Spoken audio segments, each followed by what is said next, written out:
Bonjour les élèves de troisième. Alors je vous retrouve via YouTube pour vous parler de la suite du chapitre en fait sur la France et l'Union européenne en fait dans le monde.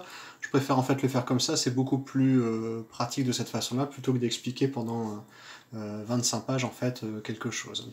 Alors vous avez en fait continué le tableau sur quelle place dans l'Union européenne pour la France et dans le monde, quelle influence française. Alors j'ai fait un tableau qui va rejoindre et cette partie-là sur le A, et puis une autre partie en fait aussi sur le B, l'influence européenne dans le monde, parce que le mieux c'était de faire un truc pour les deux. Alors avec cette vidéo, puis avec votre livre, à la page 331 et puis 332, on va se poser la question de les influences de la France dans le monde du point de vue des langues. Alors pour ça, vous avez une carte, document 3, page 331. Il y en a une également en fait aussi ici, sur la carte des francophones en fait dans le monde. Alors les francophones ne sont pas forcément les français, ce sont ceux qui parlent le français. Donc vous avez le tableau sur le pourcentage des gens qui parlent en fait le français dans le monde. Alors forcément en France et puis en Suisse ils sont nettement plus nombreux. On en a également en fait aussi, comment dire, ici au Canada avec le Québec. On se rend compte finalement avec cette carte là que la vidéo, l'image en fait vous le dit, hein, plus de 220 millions de personnes qui parlent le français sur 5 continents. On pourrait penser ça en fait comme une richesse, et c'est effectivement en fait une richesse. Seulement faut pas, comment dire, en fait abuser, puisque vous avez quelques pays simplement en fait qui sont en rouge, la Tunisie, la France, la Suisse, la Belgique, le Luxembourg, également en fait aussi Saint-Pierre-et-Miquelon et puis le Québec, mais quand même vous avez beaucoup en fait de pays qui sont, comment dire, en jaune clair, voire en clair très clair. Et pour vous donner en fait juste un exemple en fait de ça, c'est le cas avec comment dire, l'île de Clipperton. Je sais pas si vous vous souvenez, je vous avais parlé en fait de cette île qui est présente comment dire, dans le Pacifique. Alors je vais vous la remontrer, cette île en fait de Clipperton, on en avait parlé.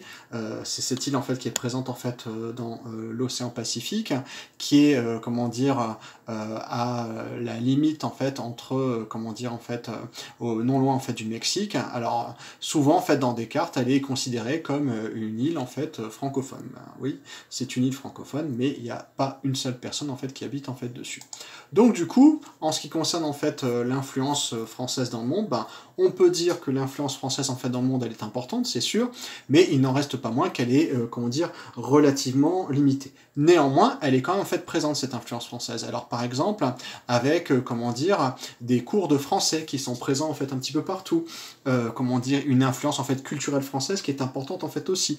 Même chose également en fait aussi avec, comment dire, une influence culturelle importante, des écrivains, des artistes, ou bien éventuellement en fait des films. Alors par exemple, en fait, le film de 2012, The Artist de Michel Hazanavicius avec Jean Dujardin, et ce film-là en fait a été consacré l'un des meilleurs films en fait des Oscars en fait en 2012, et c'est très rare qu'un film étranger soit considéré comme un Oscar. Bon, c'est un petit peu le côté un petit peu cocasse en fait de la situation, puisque ce film en fait The Artist passe d'un acteur en fait muet, donc la plupart du temps les gens ne parlent pas, mais il n'en reste pas moins que c'est un film en fait français.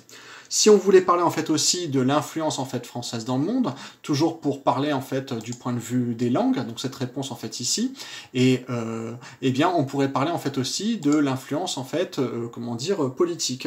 Et cette influence politique, elle se traduit notamment par la France, qui est membre du Conseil de sécurité des Nations Unies. Alors si vous vous souvenez en fait, vous aviez déjà vu dans l'EDM sur l'ONU en fait ce principe-là en fait de membre du Conseil de sécurité des Nations Unies. Eh bien la France dispose d'un siège permanent, comment dire, au Conseil de sécurité des Nations Unies, et ce siège permanent dont elle dispose, eh bien, ça lui permet d'avoir une voix sur l'échiquier international. Alors, la suite, en fait, maintenant du tableau, on a répondu à cette question-là, on a répondu à cette question en fait ici. L'influence en fait dans le monde, on a répondu en fait aussi. Maintenant, on va se poser la question de l'influence en fait européenne, et qu'est-ce qu'elle est en fait cette puissance en fait européenne. Alors cette puissance en fait européenne, elle est, comment dire, en fait relativement limitée. Pourquoi? Parce que tout d'abord, en fait, l'Europe a énormément de mal en fait à exister dans le monde. Alors actuellement, avec la crise du coronavirus, en fait, c'est encore pire, parce qu'on se rend compte en fait qu'il y a quasiment absolument aucune réponse en fait européenne dans le monde. Enfin, comment dire, en Europe en fait à la crise, c'est plutôt en fait des États qui se tirent les uns les autres en fait pour récupérer des masques et puis des gants. Et puis, comment dire, par le passé, on a eu des cas où on a eu en fait une absence totale en fait d'influence en fait européenne. Un exemple, même chose en fait en en 2011. Vous avez une menace en fait qui a lieu en fait en Libye avec l'intervention en fait militaire d'un chef militaire qui s'appelle Kadhafi. Et bien, lorsque vous avez en fait les Européens qui se posent la question en fait d'intervenir, vous n'avez que la France, que le Royaume-Uni, la Belgique, l'Espagne et l'Italie qui interviennent en tant que pays européens, associés en fait bien sûr comment dire à d'autres pays en fait européens, mais également en fait aussi comment dire aux Américains et puis en fait aux comment dire en fait aux Anglais, mais à absolument en fait aucun moyen, à aucun moment en fait vous avez une réponse en fait européenne. Les Européens sont divisés.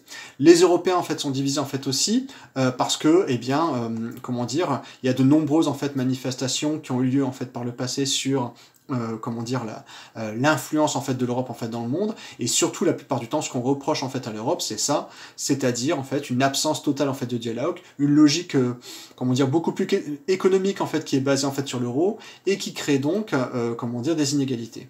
Donc si on voulait répondre à cette question-là, hein, quel est le problème de l'Union européenne? Eh bien on dirait plutôt le manque de reconnaissance à l'international et le manque de considération à l'international. Lorsqu'il y a des crises, lorsqu'il y a des situations particulières, eh bien ce sont surtout en fait les États européens qui répondent en fait de façon séparée, mais qui ne répondent pas de façon coordonnée. Donc voilà pour cette première vidéo. Vous en avez une un petit peu plus loin en fait hein, concernant comment dire le chapitre 3 de MC que on va commencer. A tout à l'heure, à bientôt, bonne continuation.